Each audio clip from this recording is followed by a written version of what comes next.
भारत में ज्वेलरी का मतलब सिर्फ सोना, चांदी या हीरे नहीं है।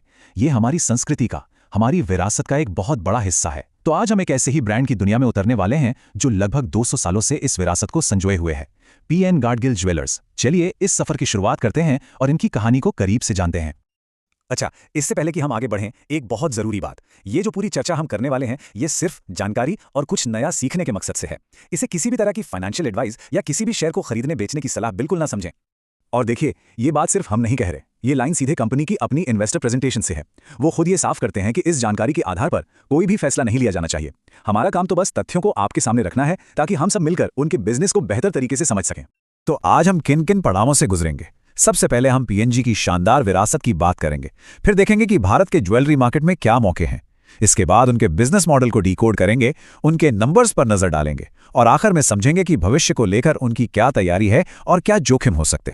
तो चलिए सबसे पहले चलते हैं जड़ों की ओर, क्योंकि किसी भी बड़े पेड़ की ताकत उसकी जड़ों में ही होती है। और पीएनजी की जड़ें तो आप समझिए लगभग 2 सदियों पुरानी हैं। जरा इस सफर पर गौर कीजिए। 1832 में सांगली की एक दुकान से कहानी शुरू होती है। फिर 2008 के बाद से एक जबरदस्त तेजी आती है। देश के बाहर अमेरिका तक शोरूम खुलते हैं। कोविड जैसी मुश्किल वक्त में भी ये डिजिटल तरीकों से टिके रहते हैं। और अब 2023 के बाद तो ये स्टॉक मार्केट में लिस्ट होकर विस्तार के एक बिल्कुल नए दौर में दाखिल हो चुके हैं। तो सवाल ये है कि ये लंबा इतिहास आखिर भरोसे में कैसे बदलता है। देखिए, जब एक ही परिवार की 6 पीढ़ियां एक काम को आगे बढ़ाती हैं, तो ग्राहकों में एक गहरा विश्वास अपने आप पैदा होता है। इन्होंने हमेशा हॉलमार्किंग जैसी पारदर्शी चीजों को सबसे पहले अपनाया और महाराष्ट्र जैसे बड़े बाजार में दूसरा सबसे बड़ा ऑर्गेनाइज्ड ज्वेलर होना यह बताता है कि इनका दबदबा कितना मजबूत है। अच्छा, ब्रांड की कहानी तो हमने समझ ली। अब जरा उस मैदान पर नजर डालते हैं जहां ये खेल खेला जा रहा है, मतलब भारत का बहुत बड़ा और दिलचस्प ज्वेलरी मार्केट। ये स्लाइड एक बहुत बड़े ट्रेंड की तरफ इशारा कर रही है। भारत का ज्वेलरी बाजार, जो पहले छोटे छोटे अनऑर्गेनाइज्ड जौहरियों से भरा था, अब धीरे धीरे ऑर्गेनाइज्ड ब्रांड्स की तरफ शिफ्ट हो रहा है। आप देखिए, सिर्फ 4 सालों में ऑर्गेनाइज्ड सेक्टर का हिस्सा 32% से बढ़कर 38% हो गया। ये बदलाव पीएनजी जैसे बड़े और भरोसेमंद ब्रांड्स के लिए एक जबरदस्त मौका है।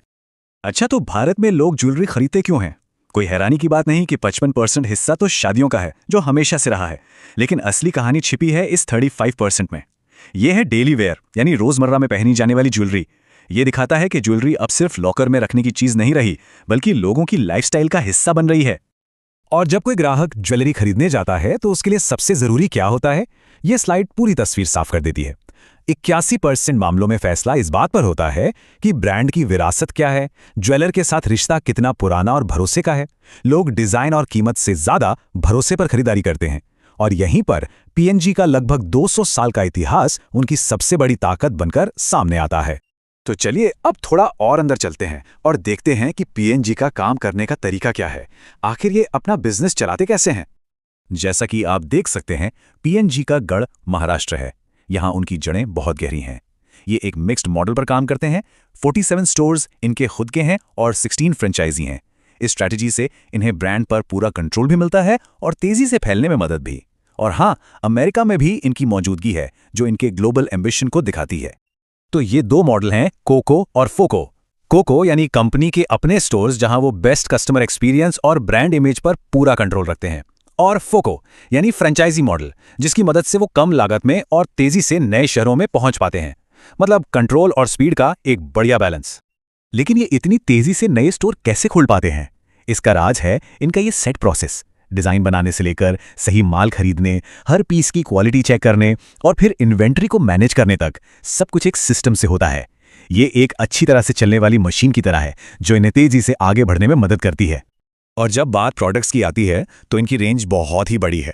सोचिए, सोने में 7,000 से ज्यादा और हीरे में 62,000 से ज्यादा तरह के डिजाइन्स। इसका सीधा मतलब है कि इनके पास हर ग्राहक के लिए, हर मौके के लिए और हर बजट के लिए कुछ न कुछ जरूर है। ठीक है, तो हमने इनकी विरासत, मार्केट और बिजनेस मॉडल को समझ लिया। अब वक्त है ये देखने का कि ये सब मिलकर उनके फाइनेंशियल रिजल्ट्स में कैसे नजर आता है। चलिए इनके नंबर्स पर एक नजर डालते हैं। सबसे पहले रेवेन्यू, यानी इनकी कुल बिक्री। पिछले साल के इसी क्वार्टर के मुकाबले इसमें 8.8% की एक ठोस बढ़त देखने को मिली है। ये दिखाता है कि कंपनी लगातार और स्थिर तरीके से बढ़ रही है। लेकिन असली कहानी यहां है।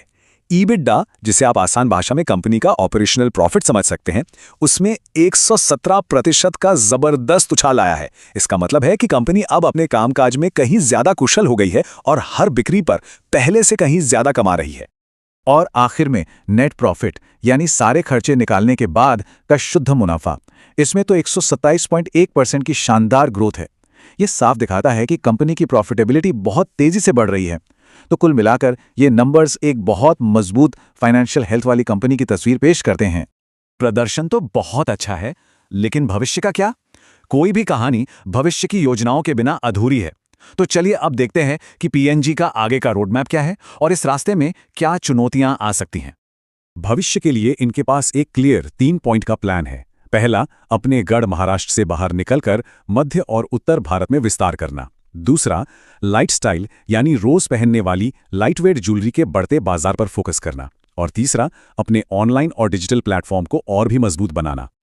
लेकिन इस ग्रोथ की कहानी के साथ साथ कंपनी की तरफ से आई ये चेतावनी भी जरूरी है। वो खुद कहते हैं कि भविष्य के बारे में जो भी अनुमान हैं, उनमें कई तरह के जोखिम शामिल हैं जिनका अंदाजा लगाना मुश्किल है। ये किसी भी बिजनेस की एक हकीकत है और कंपनी की ये पारदर्शिता वाकई काबिले तारीफ है।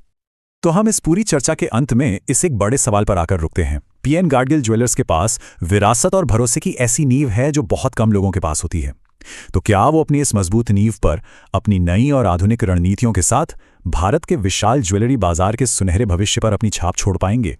इसका जवाब तो खैर आने वाला वक्त ही देगा।